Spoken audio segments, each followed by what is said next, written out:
Semantics. A look at modern-day natural language processing. Language processing has gone through drastic changes. A modern element that has improved vastly to what we now know today are text editors. Emacs development started at MIT in the 1970s with a program called Tape Editor and Corrector. TECO had separate modes, which the user had to either add text, edit existing text, or display the document. It ran on this old thing. You had to enter command language, telling it to enter the characters, during which time the screen displayed no text immediately. Evolution of text editors was helped by adopting a WYSIWYG approach. The idea evolved into Emacs, which in turn led the way for modern text editing. Emacs is a class of text editors.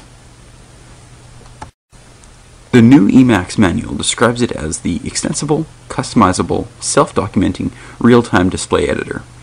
Emacs had an update in 1997 that added multilingual support, and has had 5 since 2007, to add a whole range of features to this program. Interest in natural language processing blossomed during the 1990s and 2000s. The empiricist revival during the 1990s was brought about by availability of massive amounts of data and computing power, a major dislocation that caused many researchers to question the knowledge-intensive approaches that were in vogue at the time. Moore's Law. The number of transistors that can be replaced inexpensively on an integrated circuit doubles approximately every 2 years. What this means is that computing power is going to get stronger and faster, and quite possibly cheaper. Moore's Law is named after Intel co-founder Gordon E. Moore, who noted in a research paper that the number of integrated circuits had doubled every year from the invention of the integrated circuit, from 1958 to 1965, and predicted the trend would continue for at least 10 years. His prediction was so accurate, in fact, the law is now used in the semiconductor industry to guide long-term planning and set targets for research and development. You can see the exponential growth on this chart. An increase in all things technological meant more digital horsepower to process large corpora. The increase here is exponential in the following fields: WAN bandwidth speed, processor power, LAN bandwidth, disk transfer rate, and bus rate.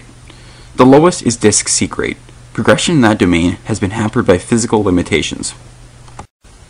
A petabyte is a lot of information. More than enough, really. Not to say all computer systems would use that much information, but it would be possible to build a very, very large database with parsing systems. Natural language processing now encompasses systems which can interpret and sift through massive amounts of data. Modern-day linguists have been using the potential to database such a tremendous amount of information when building new natural language systems. This chart illustrates the transition from small vocab to large vocab, moving from isolated words to connected words and continuous speech, then to spoken dialogue, a very large vocabulary, and semantics. The progression of technology has enabled us to process enormous amounts of information. Statistical-based systems provide a backbone to the architecture natural language processing works upon. On May 11, 1997, Deep Blue became the first computer chess playing system to beat a reigning world chess champion, Garry Kasparov. Though this is not primarily in the field of natural language processing, this marked a massive achievement in the field of artificial intelligence and showed that computers mean business. An example in the natural language domain are chatterbots, basically speech robots. These chatterbots analyze written text and can provide accurate answers. In order to have a successful conversation, a chatterbot should abide by a simple set of rules. Let's look at a principle proposed by the linguist Paul Grice. Grice's maxims of cooperative conversation involve 4 levels: quality, quantity, relation or relevance, and manner. Quality. Be truthful. Don't say that for which you lack adequate evidence. Quantity. Make your contribution as informative as required, and do not make it more informative than required. Relation.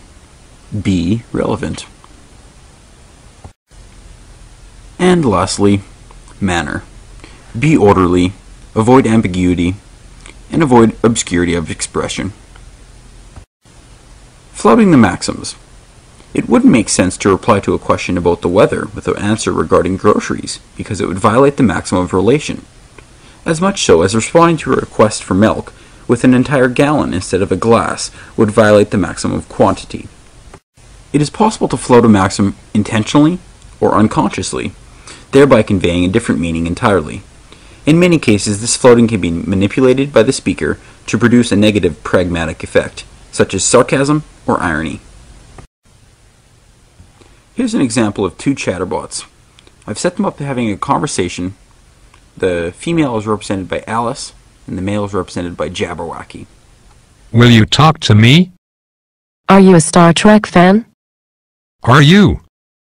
I won't say yes or no right now. I didn't say explain what. Sorry, I misunderstood. What did you say? That I won't forget myself. What will you do instead? Not accepting myself. Really? You don't think so? I know so. How do you know? Dude. You aren't anything. You're a robot. What makes you think I am not anything? I am a robot. Nothing. Not a thing? Not a thing? That leaves very little. Very little leaves. Somewhat. Compare that to big leaves. I'm not apologizing. You were wrong. No, I am right. You're wrong. No, I am right. You're wrong. No, I am right. No, you're wrong. I think I'm right. Because I know who I am. And you have never met me before. Good reason. How do you know? Be more specific. I don't know when he left. It was before I got here. This example of chatterbot speech is by no means perfect, though it does illustrate the advancements in the fields of computer science and natural language processing. Not all the sentences are uniquely coherent in the whole conversation, but it does show us that it is progressing. Chatterbots are numerous in today's world. I am bots like Googly Minotaur, Infobot, and SmarterChild specialize in delivering conversation even when you may not be looking for it. They're I am bots and work in instant messenger clients.